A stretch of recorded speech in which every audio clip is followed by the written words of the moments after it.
국가가 장애인, 노인, 임산부 등의 편의 증진에 관한 법률 시행령을 2008년 장애인 차별금지법 시행 이후에도 14년 넘게 개정하지 않은 행정입법 부작위가 헌법이 보장하는 기본권인 장애인 접근권을 침해해 위법하다는 대법원의 역사적인 판결이 나왔습니다. 대법원 전원 합의체는 12월 19일 김모 씨 등 3명이 국가를 상대로 낸 손해배상 청구 소송에서 원심의 원고 일부 승소 판결을 파기하고 정부가 장애인인 원고 2명에게 1인당 10만 원씩 위자료를 지급하라고 판결했습니다.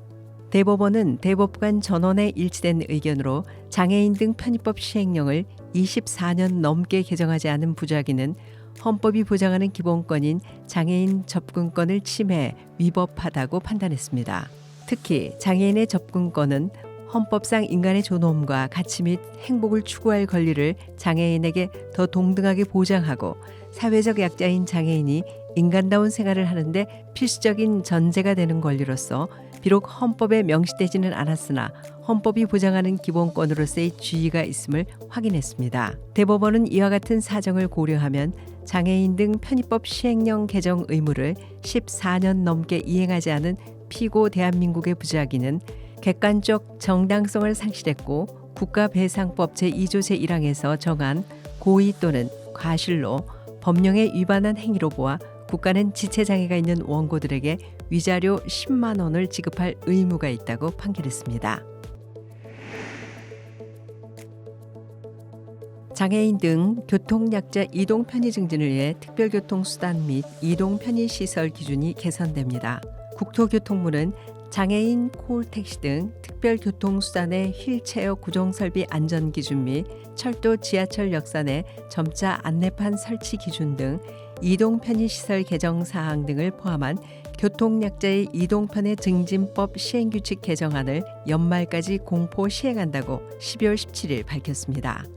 먼저 휠체어 이용자 2~3명이 함께 탑승할 수 있는 다인승 특별교통수단 차량의 도입 근거를 마련하고 앉아있는 게 어려운 와상장애인도 누운 상태로 특별교통수단을 탈 수 있도록 개선합니다. 그리고 현행 좌석형 휠체어에 대한 안전기준이 규정된 특별교통수단 안전기준에 와상장애인들을 운송하는 경우에는 구급차의 안전기준을 준용하도록 개정합니다. 이를 통해 민간 구급차만을 이용해야 했던 와상장애인도 특별교통수단을 이용할 수 있게 됐습니다. 고용노동부는 2023 장애인 고용 의무를 이행하지 않은 명단을 12월 20일 발표했습니다. 이에 따르면 상시 근로자 300인 미만의 민간기업 298곳이 장애인 의무 고용을 지키지 않은 것으로 나타났습니다. 지자체 15곳, 공공기관 15곳 등 공공부문 30곳을 포함하면 298개의 사업체가 명단에 포함됐습니다. 2023년 장애인 의무고용 불이행 민간기업을 규모별로 살펴보면 상시 근로자 300에서 499명인 기업 163곳, 500에서 999명인 기업 88곳, 1000인 이상 기업은 47곳입니다. 또한 0%의 장애인 고용률을 보이는 기업 220개소로 명단이 공표된 기업 중에 78%에 이릅니다. 장애인 고용률 0%의 기업 중에는 특히 대학 산학협력단과 언론사 등도 다수 눈에 띄는데 대학 산학협력단으로는 성균관대, 한양대, 인하대, 국립순천대 산학협력단이 들어있습니다.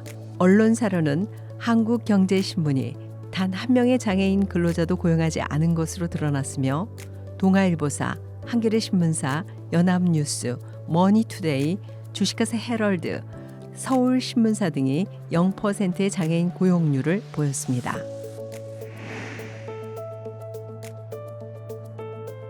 한국장애인개발원은 2025년 새해를 맞아 중증장애인 생산품 설 명절 선물 세트를 출시하고 이를 안내하는 꿈들의 카탈로그를 발행했습니다. 꿈들의 설 선물 세트는 황태, 누룽지, 해조류, 커피 등 식품류부터 비누, 방향제 등 모두 28개 품목으로 구성이 됐습니다.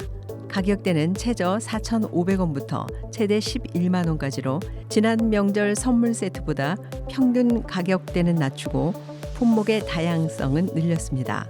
설 명절 선물 세트는 각 중증 장애인 생산품, 생산시설이나 우체국 쇼핑몰 내 꿈들의 중증 장애인 생산품 온라인 브랜드관에서 구매할 수 있습니다.